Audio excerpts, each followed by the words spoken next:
Tervetuloa tähän nakkiarvosteluun. Eli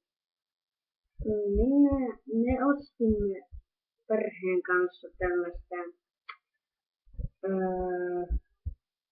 mitäs tää onkaan, kuoreton nakki.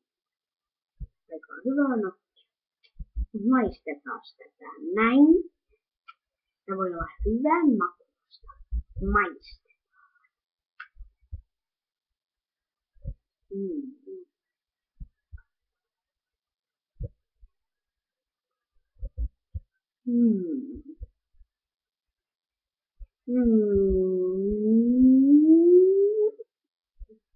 On ihan tietois. Tää on ihan raskaa ja hyvää samaan aikaan.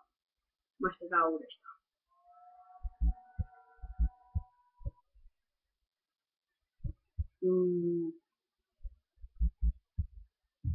Tää olisi ehkä Saskinkaan parempaa.